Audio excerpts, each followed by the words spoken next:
오늘 송환된 73명의 범죄 피의자들 이제 각 관할서로 이송이 되고 있는 상황인데 앞으로 어떤 수사 절차를 밟게 됩니까? 일단은 신병 확보가 가장 중요할 겁니다. 일단 구속영장 신청 청구 그리고 영장 실질 담기까지 기초적인 어떤 범죄의 수사와 관련한 증거들과 진술을 확보하는 것이 굉장히 중요하기 때문에 이미 대부분 어떤 피해자 진술이나 관련된 증거를 확보하고 있는 상황에서 피의자 개개인에 대해서 그에 대한 입장과 인정 여부 그리고 관련한 양형과 관련해서 도망갈 가능성, 증거인멸 가능성 이런 것들을 물어볼 가능성이 있고요.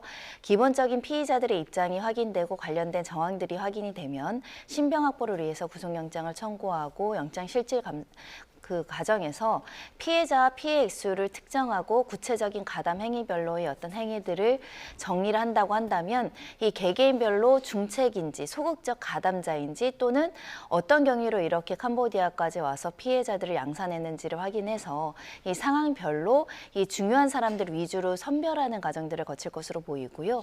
74명에 대해서 모두 다 구속영장을 청구할지 아닐지는 그 수사 결과에 따라서 달라지지 않을까 합니다. 예, 앞서 현장에서 유승열 치안감이 브리핑을 하면서 주요 피의자들이 AI, 딥페이크를 많이 이용했다, 범죄 행각에 대한 설명도 조금 있었는데 조직원들 어떤 혐의를 구체적으로 받고 있는 겁니까? 이번 송환된 피의자 중에서 가장 유력한 피의자이고 재질이 좋지 않고 많은 피해를 양산한 사람은 소위 말하는 부부 사기단으로 악명이 높은 피의자입니다. 그러니까 딥페이크 기술을 이용해서 많은 사람들에게 연애 감정을 불러일으키고 지속적으로 친밀함을 가장하면서 이제 여러 가지 이제 우호적인 메시지를 주고받다가 이렇게 로맨스 스캠으로 이제 사기 행각을 벌인 것인데요.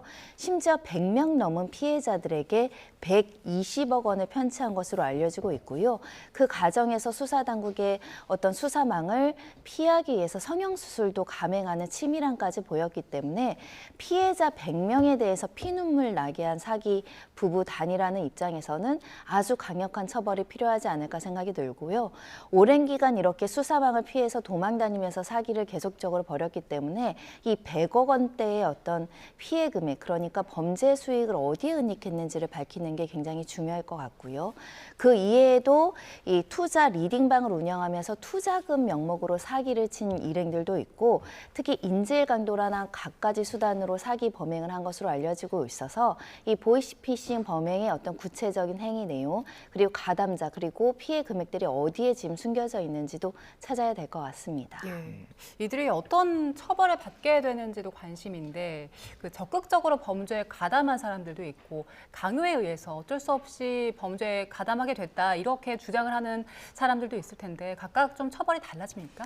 그렇습니다. 적극적 가담자, 소극적 가담자는 분명히 분리를 해야 될 것 같고요. 특히 총책이 있고 주요 지휘를 한 어떻게 보면 조직 범죄 집단에서도 주요 수계라고 볼 수 있는 주요 의사결정권자들을 분류하는 게 굉장히 중요할 것 같습니다. 실무자, 중간 관리체, 그리고 실질적으로 이것을 모르고 이 가담을 하거나 또는 이용당하거나 폭행과 강요에 의해서 어쩔 수 없이 참여한 사람들을 분리해 나가는 작업들을 거쳐야 될 것 같은데요.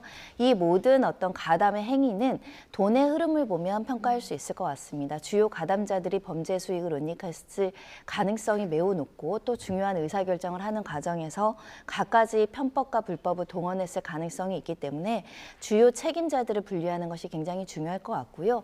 아마 현지에서 다량의 어떤 압수물을 가져왔다라고 한다면 압수물을 분석하는 과정에서 서로의 대화 내용, 지시 내용, 보고 문건, 그리고 범죄 수익을 어떻게 전달받아서 어디로 기속했는지를 찾아가는 과정에서 구체적 행위별로 그 가담 행위들을 이제 추적해야 되지 않을까 합니다. 예.